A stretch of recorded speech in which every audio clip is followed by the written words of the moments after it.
É interessante como na filosofia a gente sempre encontra coisas que fazem muito sentido, né? Eu estava refletindo sobre os ensinamentos do filósofo Platão e do Kant, porque eu percebo que tanto o Kant quanto o Platão eles conseguiram encontrar informações muito pertinentes a respeito dessa vida aqui, dessa existência. A começar pelo Platão, né? Que obviamente é muito mais antigo do que o Kant. O Platão é de um período antes de Cristo. O Kant já é moderno, filósofo moderno. Platão, obviamente, era grego, né? Da antiga Grécia. No tempo que a Grécia não era nem chamada de Grécia, né? Era chamado de Atenas. E o Kant da Alemanha. Inclusive, é importante ressaltar que tanto a Grécia quanto a Alemanha sempre tiveram essa tradição de filosofia, né, cara? A antiga Grécia nem se fala, né? É o berço da filosofia. E na Alemanha nós tivemos Kant, Nietzsche, Schopenhauer, é, acho que é, o Kierkegaard também era da Alemanha. Os escritores também, né? O Rainer Maria Rilke, tantos outros aí. E tem mais gente também nessa parada, só que eu não consigo me lembrar muito bem o nome. Músicos também, né? Na Alemanha a gente teve o Johannes Brahms, teve o Wagner, compositores incríveis de música clássica. E bom, o Platão ele teve um insight muito interessante sobre aquela coisa do mundo das ideias. O que seria o mundo das ideias? O mundo das ideias é um plano onde tudo está num vir a ser. É um depositário da essência das coisas. Porque as coisas primeiro nascem no plano mental, na imaginação. E uma vez você imaginando essa coisa, você pode materializá-la para esse plano de existência aqui que nós estamos, né? Então, o Platão ele trabalhou muito em cima desse tema e ele viu que realmente a gente vive numa realidade ilusória. Tudo que a gente sente, toca, cheira, ouve, não são representações fiéis do que as coisas são, porque como as coisas são em si, a gente só conseguiria saber se conseguisse acessar o plano das ideias.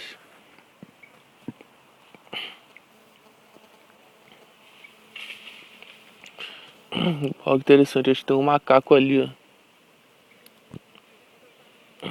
O macaco deu um pulo. Eu tô naquele lugar onde não vem ninguém, que é cheio de natureza. Aí, no outro vídeo que eu postei, teve um comentário, né? Um camarada falando, é, cara, sai daí. Se alguém passar aí, vai pensar que você é um marginal. Achei isso engraçado porque eu realmente não consigo dar importância praticamente nenhuma para o que os outros pensam ou deixam de pensar de mim. Eu tô fora dessa há muitos e muitos anos. Ah, o macaco acho que tá ali, mas eu não sei se a câmera vai conseguir pegar ele ali, ó. Já se escondeu de novo. Ainda existe macaco, mano.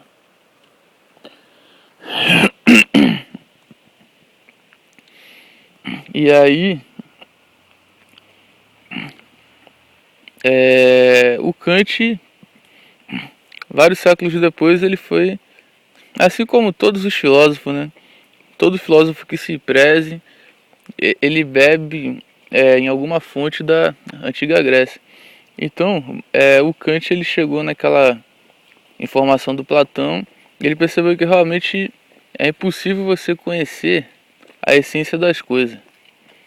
Porque para você conseguir conhecer a essência das coisas, você teria que penetrar no plano mental e acessar a informação da fonte de onde as coisas são criadas. Então o Kant ele usou um exemplo muito interessante, como por exemplo, os números ou as formas geométricas. Um triângulo, por exemplo. O que é realmente um triângulo? Um triângulo, você pode pegar um objeto no formato de triângulo, mas isso não vai ser o triângulo em si. Será apenas um objeto com o formato de um triângulo. Ele não é o triângulo em essência. Ele é apenas um objeto que possui o formato de um triângulo. Mas cadê o triângulo? A mesma coisa acontece com tudo, né? Os números, por exemplo. Você viu se o número 5 e o número 3 estavam passeando por aí? Você viu o número 8 e o número 7 tomando uma cerveja no boteco? Não, você não consegue pegar, você não consegue definir o que é. Você pode pegar 3 palitos de fósforo e falar, ó, aqui contém 3 itens, são 3 palitos de fósforo. Mas o número 3 em si, você não consegue apresentar ele aqui nesse mundo, porque ele em essência reside no outro mundo. Ele está num plano abstrato de existência. Assim como o triângulo também, né? Como que você vai pegar um triângulo e me mostrar um quadrado, um retângulo? Você pode pegar algo nesse mundo que representa a ideia do triângulo, ou do quadrado, ou do número 3. Mas nunca você pode pegar o quadrado ou o número 3 em essência e mostrar para mim, porque eles se manifestam aqui nesse mundo, porém não estão essencialmente presentes nesse mundo. Eles estão no outro plano, numa outra coisa.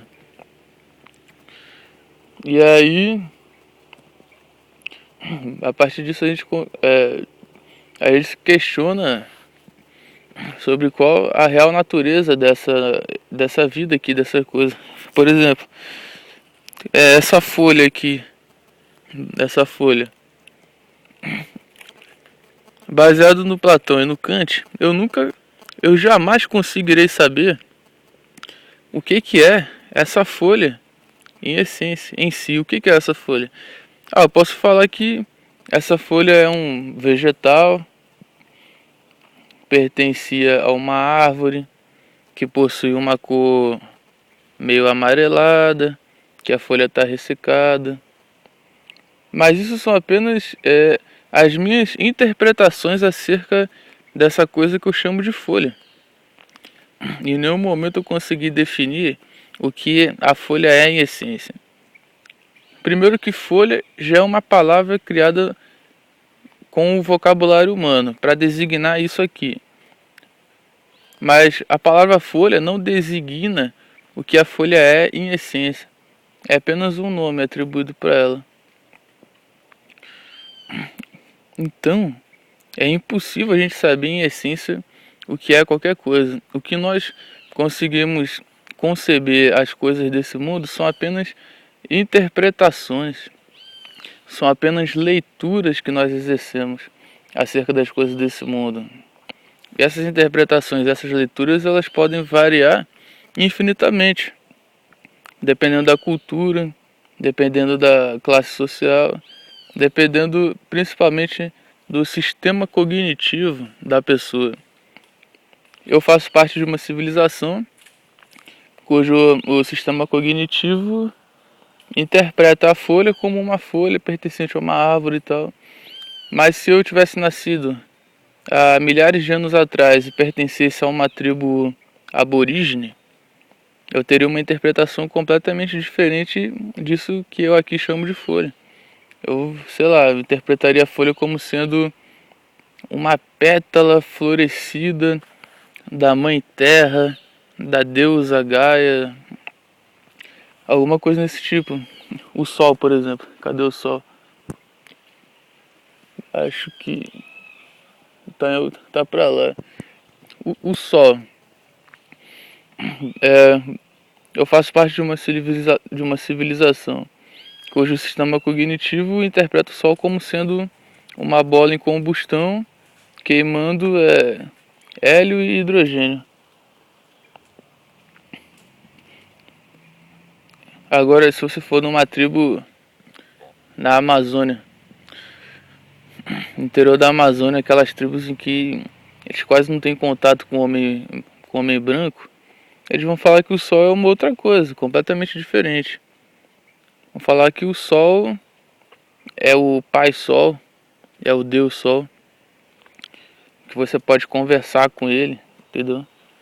Que você pode receber energia dele, que você pode se curar através dele, que ele é um médico. Vão falar, ó, é um médico. Ou seja, a interpretação da existência pode ser qualquer coisa, cara, porque nós estamos num mundo onde é impossível acessar como as coisas são em essência. Porque as coisas são fundamentalmente aquilo o que a gente interpreta delas, né?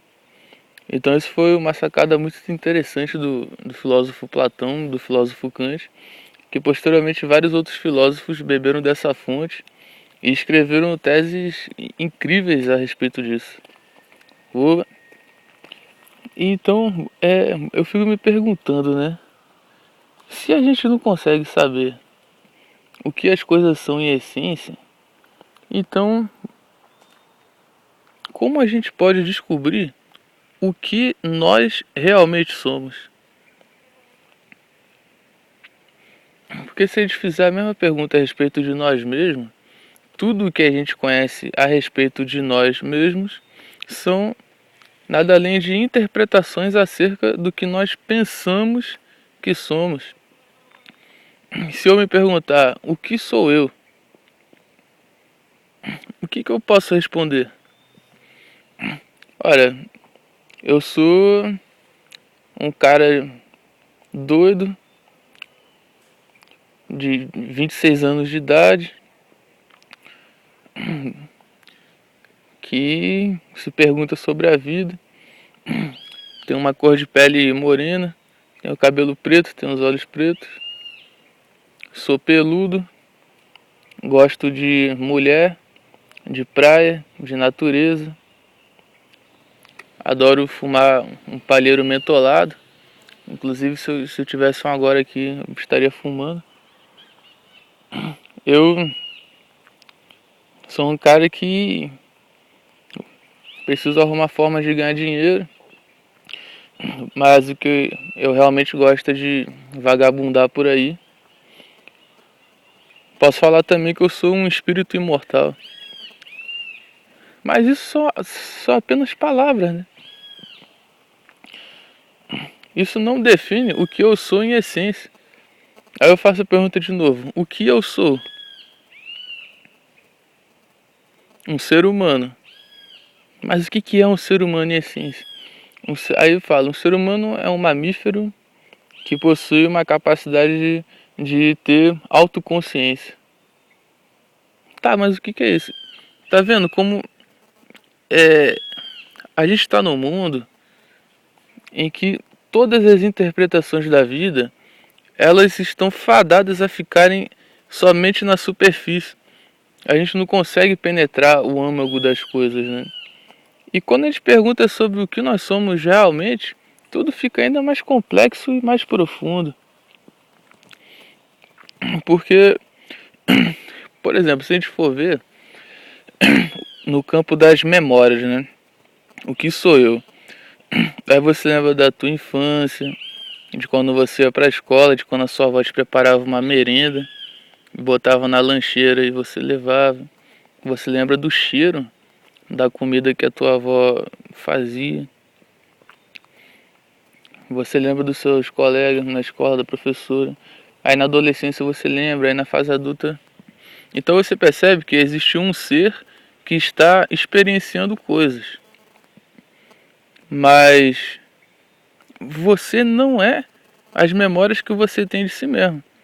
As memórias que você possui acerca de si mesmo são apenas lembranças de um ser que experimentou aqueles acontecimentos.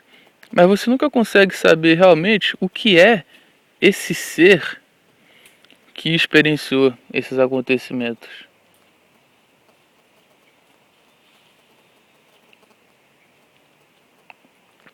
Você percebe que existe um ser por trás disso.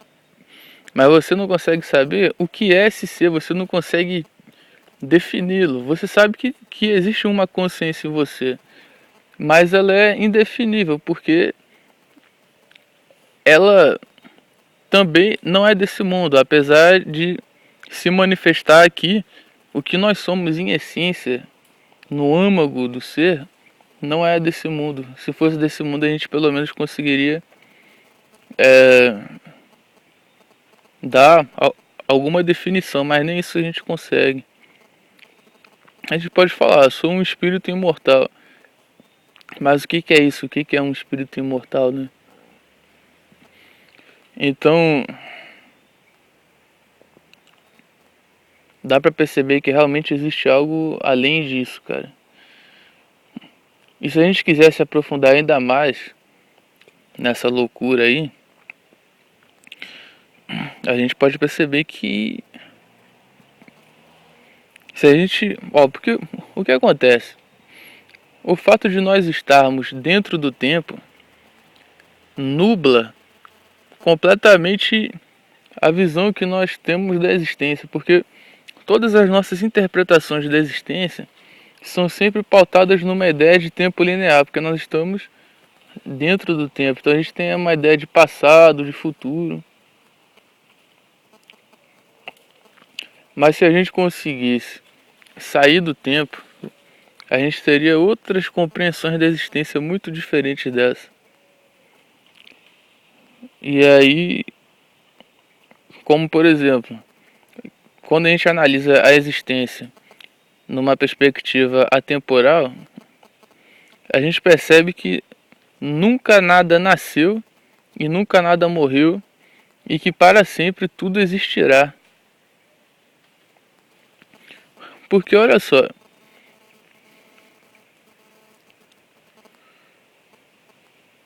se eu viajar para o futuro, em algum momento eu já terei morrido.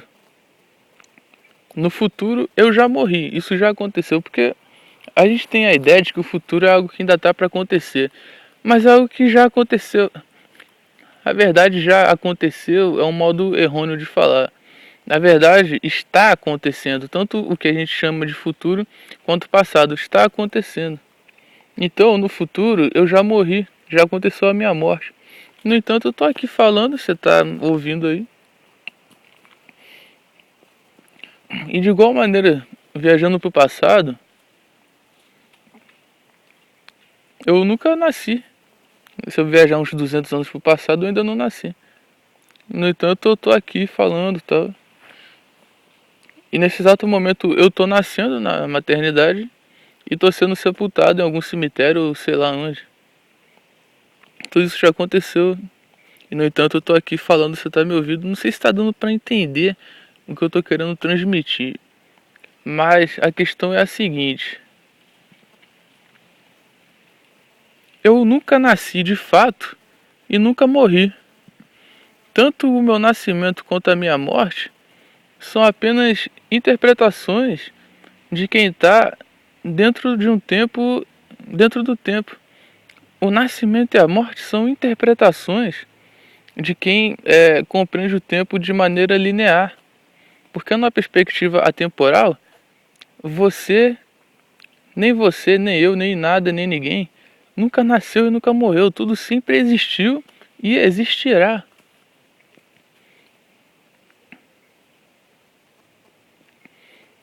Porque não existe passado, cara. Isso é algo mais difícil da gente conseguir.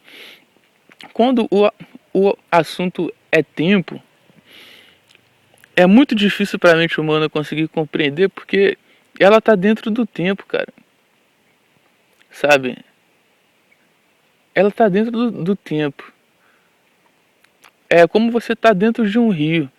Quando você sai para a superfície e fica no leito do rio, você consegue observar o rio inteiro. Você consegue observar maiores pedaços do rio. Você observa o rio com maior amplitude. De igual maneira é o tempo. Então, quando a gente fala de tempo, é muito difícil para nossa mente conseguir compreender, Porque a gente interpreta o tempo de um modo linear, porque tudo na nossa vida está estruturado para que a gente interprete o tempo de um modo linear. A gente tem um compromisso marcado para amanhã de manhã.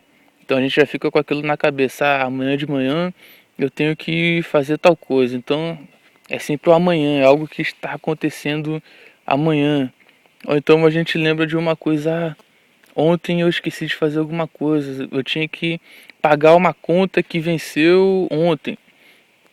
Então, os calendários, as nossas obrigações, o nosso sistema social, todo o nosso sistema sociopolítico-econômico está sempre pautado, estruturado num modo de visão linear do tempo. Então, a nossa mente está configurada para interpretar o tempo dessa perspectiva, de passado, presente e futuro, de ontem, de amanhã, de antes e depois. Então, é difícil para a gente compreender, mas a gente, tentando ver o tempo de um modo atemporal, a gente percebe que nada nunca nasceu e nunca morreu, e tudo para sempre existirá, porque tudo sempre existiu e nunca deixará de existir, porque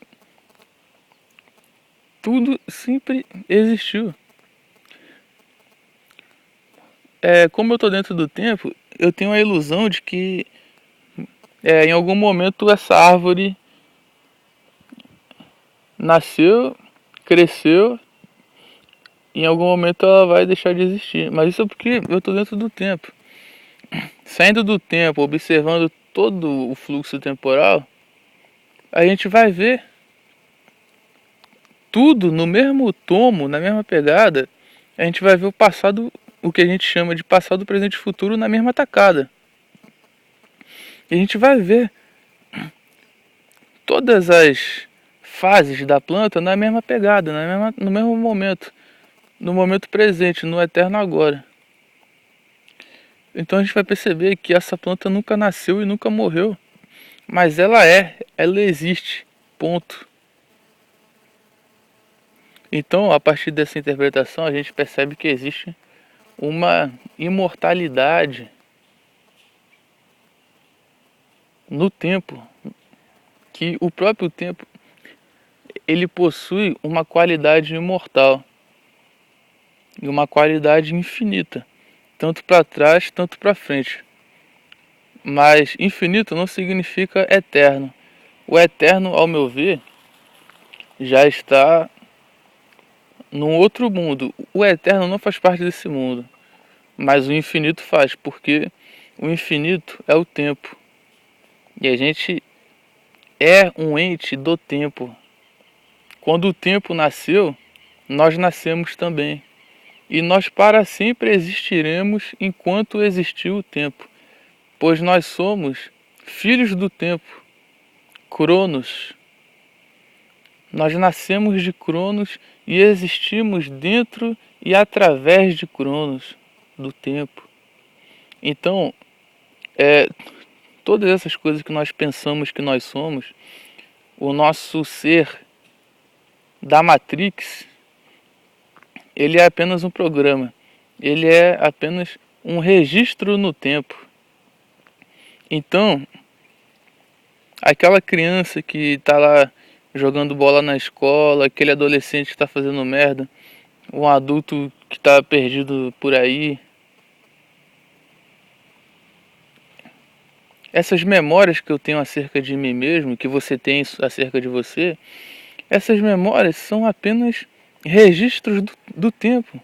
Essas memórias não são você, são coisas que o teu ser essencial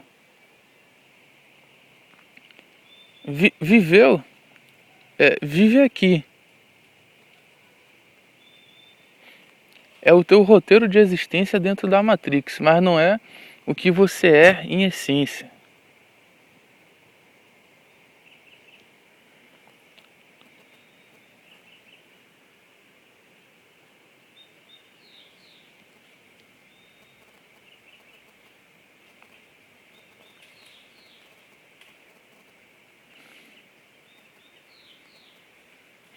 Então isso alcançou uma camada ainda mais profunda de pensamento. Porque sob essa perspectiva, tudo é um grande programa, é um grande registro, um grande software chamado tempo. E todas as coisas desse mundo são registros desse software chamado tempo. Inclusive nós mesmos.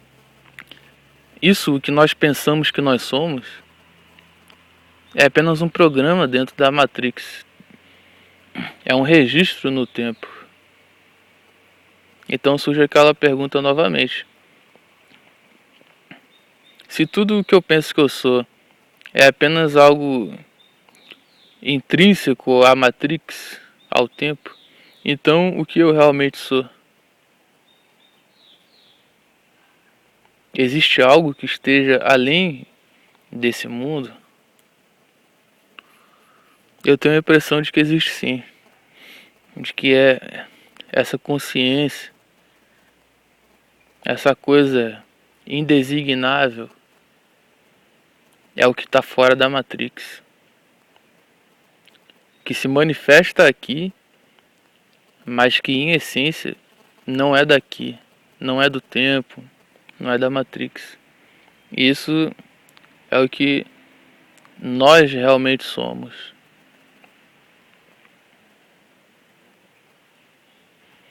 Só que isso está coberto por várias camadas, cara.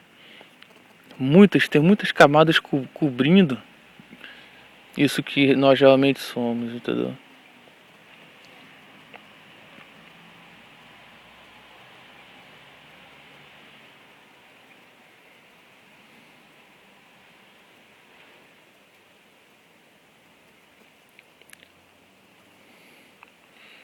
Pode ser que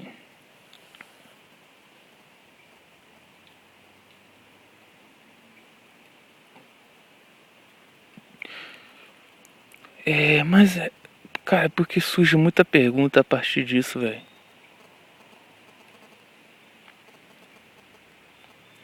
Porque se não existe nem nascimento e nem morte, tudo sempre existiu e existirá.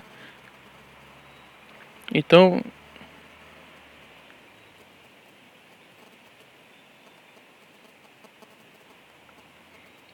então, tanto o nascimento quanto a vida, quanto a morte,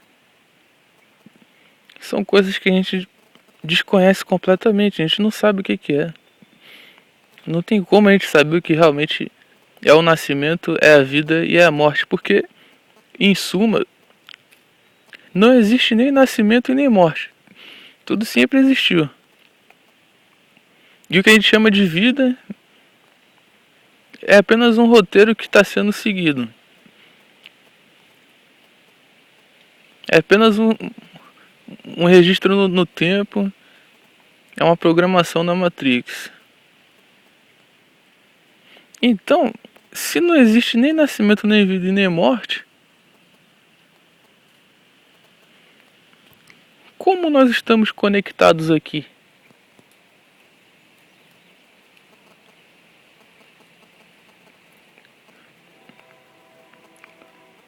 Existe algo que está conectado aqui.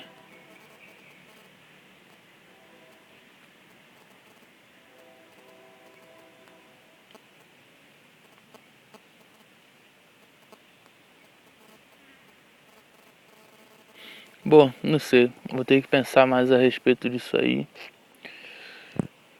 E é isso aí. Falou.